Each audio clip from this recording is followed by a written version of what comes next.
mapinha te mostra o que se faz com esta China. Você pode ver que esta China, na época, é até maior do que a China de hoje, que também não é um anão na geopolítica. E então, a zona que está novamente em cor de rosa representa a esfera de influência inglesa no Rio Yangtze-Kiang, também um pouco depois Tibete e Nepal. A esfera em azul são os franceses.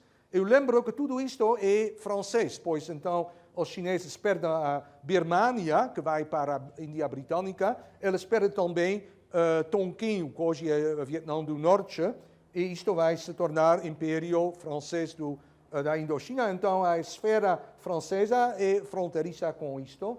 No norte, fronteiriça com a Rússia, em partes da Manchúria, muito rica em minerais, então uma zona muito, tanto geoestrategicamente quanto economicamente, extremamente importante. Então se expande a influência russa.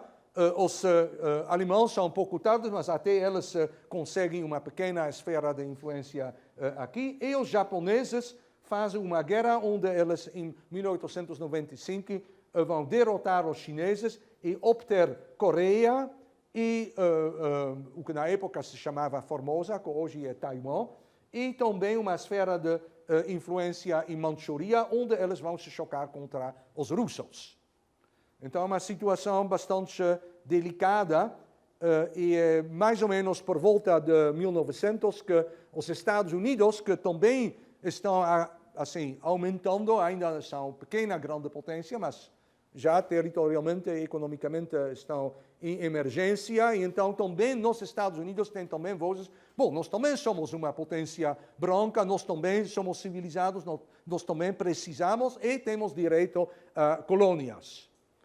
E os Estados Unidos também são um latecomer, um tardio nesta corrida, mas no caso da China, os Estados Unidos vão dizer, não, nós estamos contra esta ideia de esferas de influência, provavelmente porque todas as mais gostosas esferas de influência já foram pegadas pelas outras potências. Então, os Estados Unidos proclamam the open door policy, a política da porta aberta. Quer dizer, a China pertence a todos os legítimos imperialistas do mundo. Todos têm porta aberta e pode comerciar e influenciar e explorar tantos chineses que você pode.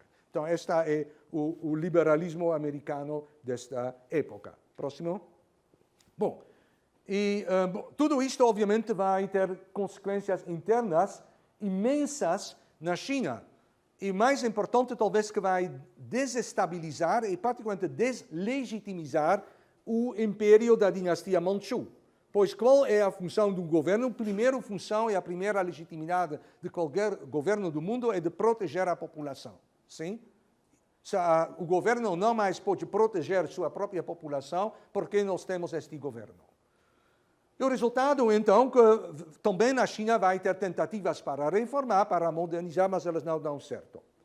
No Japão, eles então seguiram toda esta política e dizem, conosco não vai acontecer desta maneira, e quando nós chegamos algumas décadas depois, então o Japão também já vai colonizar partes da China, o que produz os problemas entre a China e o Japão, que continuam basicamente em forma modificada até hoje.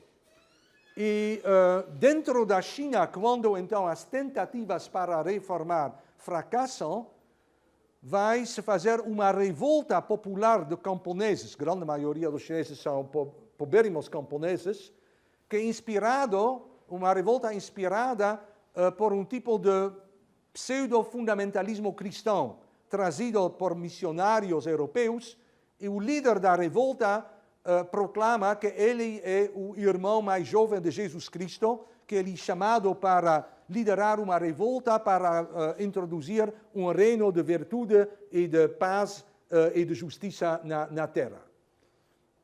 Algumas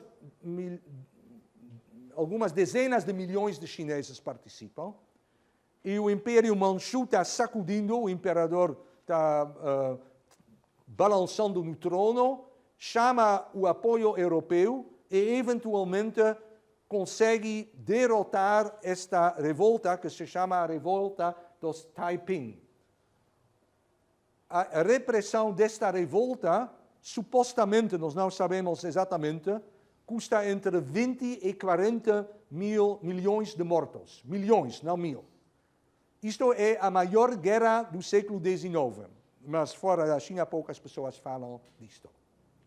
E então, quando isto é derrotado, obviamente o imperador que sobrevive, mas agora ele perdeu muito prestígio e é basicamente dependendo dos europeus e precisa então conceder estas esferas de influência, quando então, alguns anos depois, os japoneses fazem sua guerra contra a China, derrotam os chineses, fazem o imperador chinês assinar o Tratado de Shimonoseki, e o Japão então vai obter Coreia, que se torna colônia japonesa, Taiwan, e também esfera de influência em partes da Manchuria.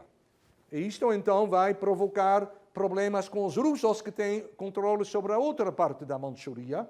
E como eu disse, a Manchuria está cheia de minerais gostosos e então ambos querem muito este território e isto por si vai provocar uma guerra entre russos e japoneses em 1904.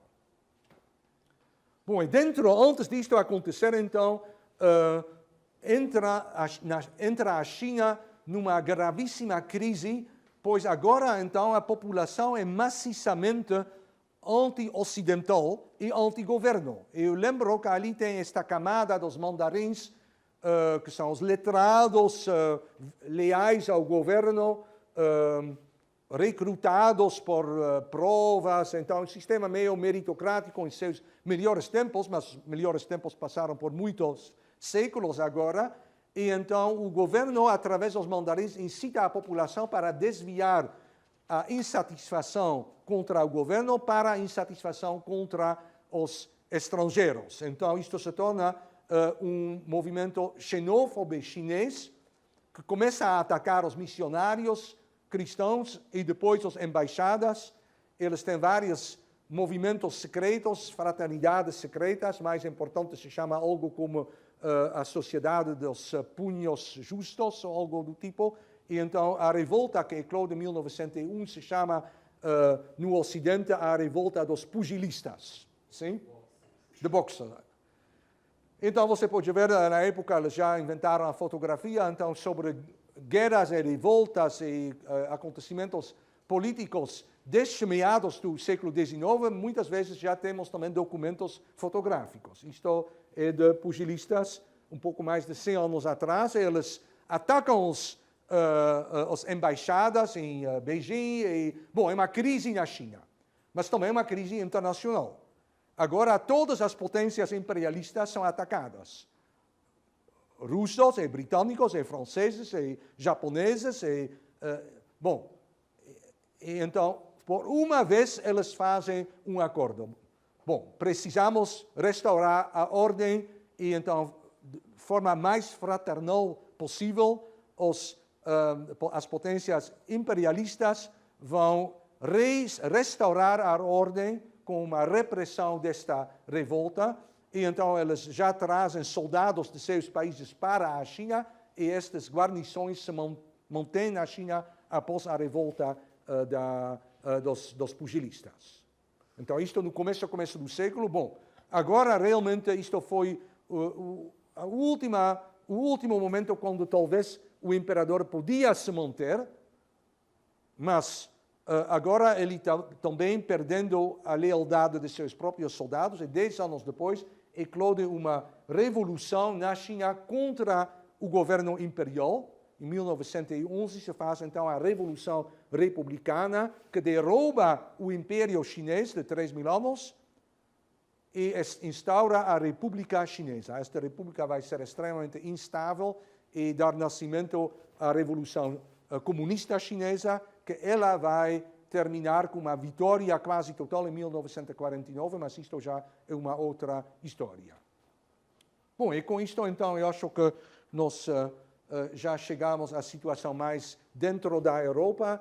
Tentei te explicar as tensões coloniais imperialistas que se desenvolveram não na Europa, mas entre as potências europeias em particular, como resultado da expansão do imperialismo no final do século XIX e começo do século XX. Nós vemos quais são causas que podemos apontar e também quais as várias arenas onde as tensões foram mais graves, em particular na África, na Ásia do Sudeste, Ásia Central, China e, eventualmente, vamos para os Balcãs. E em cada situação que nos encontramos, quase eclodiram grandes guerras, pelo menos as tensões foram graves, entre Grã-Bretanha e França, entre Grã-Bretanha e Rússia, entre Rússia e o Japão, etc. Sim? Então, não foi uma situação muito fácil. A primeira parte, a Alemanha ficou ainda numa posição apaziguadora sob Bismarck, mas quando ele foi demitido, então, no lugar dele, o imperador Guilherme II de Hohenzollern, bastante agressivo e impetuoso, alcançou o poder e fez sua própria política externa. Então, todas as delicadezas da diplomacia começam a desmoronar e a Europa vai de crise para crise.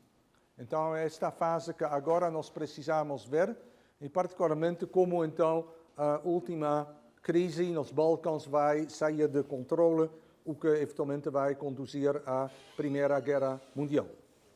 Eu lembro também que um fator assim, circundante das relações internacionais foi a ausência de instituições internacionais como nós temos hoje. Sim, podemos lamentar que a ONU não faça mais na Síria ou em vários outros focos de crise internacionais, mas sem ONU a situação, sem dúvida, seria ainda muito pior. Bom, então, ao lado de todos estes focos regionais de tensões interimperialistas, devemos ainda adicionar uma última crise, ou fator de crise, e isto é a competição marítima naval entre a Grã-Bretanha e a Alemanha. Eu lembro que a Grã-Bretanha, durante o século XIX, foi a maior potência hegemônica nos mares e com o maior império colonial, mas que para o fim do século XIX emerge então a Alemanha como um concorrente muito mais perigoso do que a França.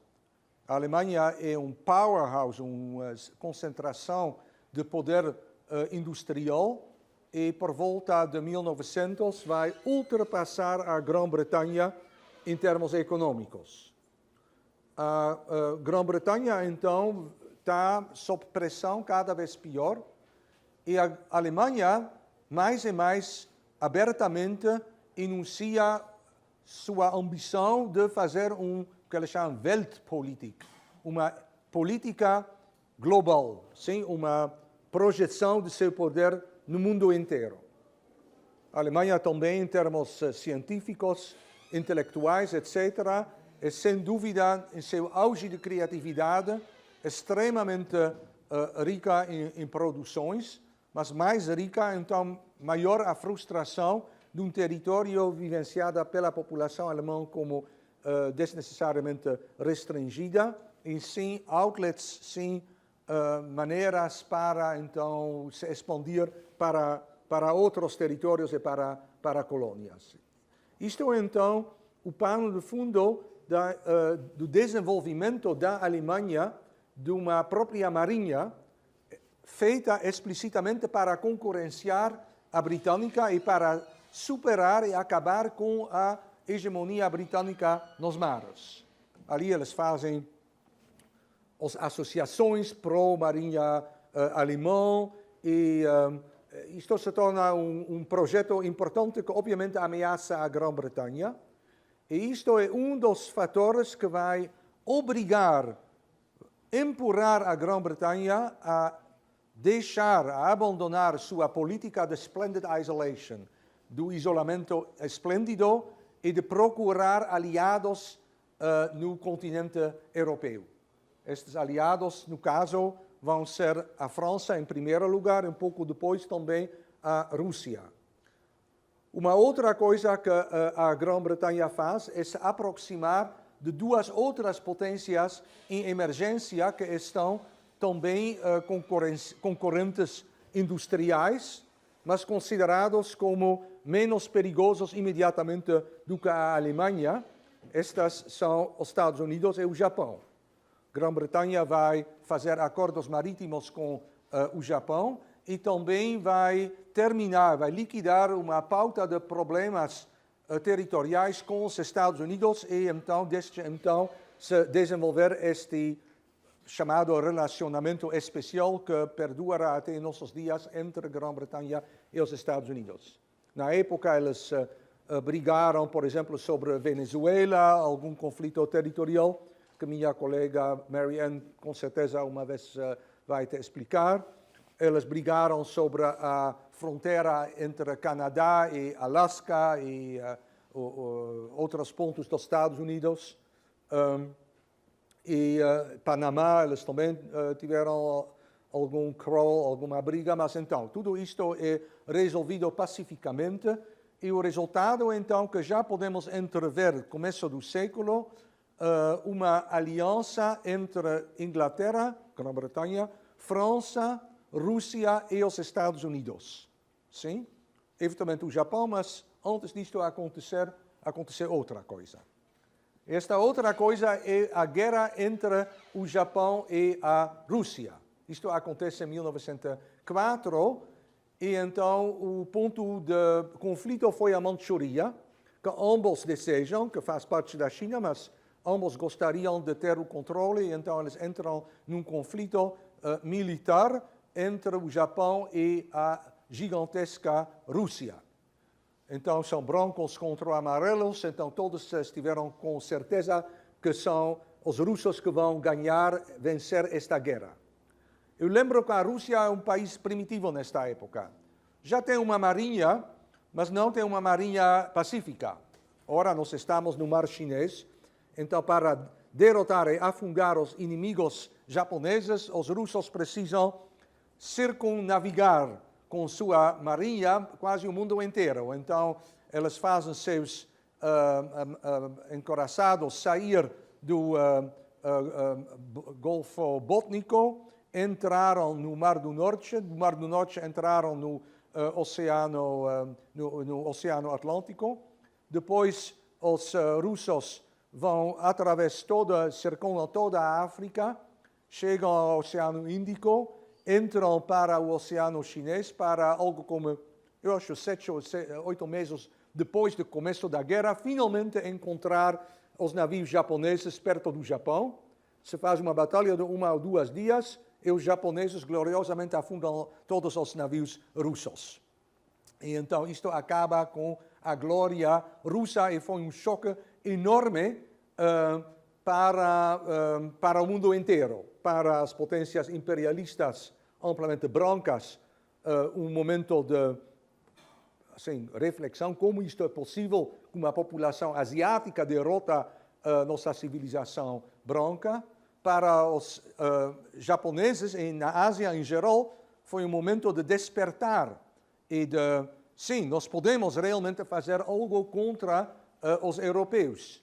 Então, os rumores e depois as notícias sobre o desfecho desta guerra russo-japonesa também entram na China, na Índia, na Indonésia, e onde elas se espalham vão provocar ondas de revoltas contra os colonizadores europeus. Sim? Pelo momento, em geral, estas ondas são reprimidas. Mas, de certa forma, isto já é o começo de um movimento de descolonização.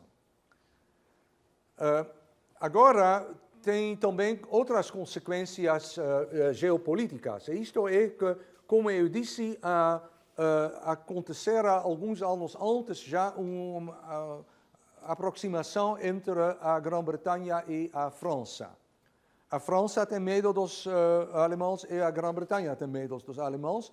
Eles têm também problemas entre si, mas eles então vão sepultar estes problemas e proclamam entente cordial, entendimento cordial. Então, logo somos grandes amigos. Agora começa uma pequena complicação, e isto é que a Grã-Bretanha, como eu disse, é aliada do Japão, enquanto a França já tem sua aliança com a Rússia. Sim, eu expliquei a semana passada como a França e a Rússia, duas potências e duas sociedades radicalmente diferentes, uma muito progressista, outra muito conservadora, atrasada, mas por motivos de inimigo comum à Alemanha, se aproximam. Então, quase também a França e a Inglaterra vão para a guerra entre si, porque um é o aliado do Japão e o outro é o aliado da Rússia. Eles têm compromissos, mas então eles pensam talvez não faça realmente sentido de nos intermatar por esta longínqua Manchuria.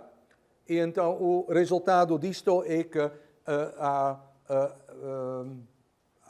amizade franco-britânica sobrevive. E, por outro lado, a Rússia vai para uma nova crise, pois isto é mais uma vez uma guerra importante perdida pela Rússia. Eu lembro que também após a guerra de Crimeia, nos anos 50 do século XIX, isto no meio prazo produziu uma transformação, a reforma que aboliu a servidão dentro da Rússia. Mas o processo de modernização da Rússia é muito, muito difícil, então não realmente conseguiu. E agora já nós estamos no século XX e os russos são novamente derrotados de maneira surpreendente. E desta vez isto vai produzir uma revolução em todas as cidades russas que já é liderada por grupos socialistas bolcheviques. É a Revolução de 1905, que é um resultado direto desta derrota russa na guerra contra o Japão. E que está contra usar e pede reformas políticas, além de reformas econômicas, e é com grande dificuldade que o regime czarista sobrevive e consegue, assim, tirar o pior destas revoltas. Durante estas revoltas também o jovem Trotsky foi um dos líderes, eu acho, em São Petersburgo, que na época ainda se chamava São Petersburgo, e após a Revolução Russa, que vai acontecer 12 anos depois, a Grande Revolução Russa, de 1917, vai se chamar Leningrad, e hoje novamente se chama São Petersburgo. Ok. Então, em termos geopolíticos, o resultado desta guerra russo-japonesa vai assim, forjar o bloco de França, Inglaterra, Rússia, Japão estão basicamente fora, e os Estados Unidos são meio aliados, mas não realmente, mas de qualquer forma, sem grandes problemas com a outra potência anglófona, os Estados Unidos. Por outro lado, temos na Europa Central uma aproximação entre a Alemanha, que é mais poderosa, o Império Austro-Húngaro, e eventualmente também a Alemanha está econômica e militarmente penetrando no que sobra do Império Turco-Otomano.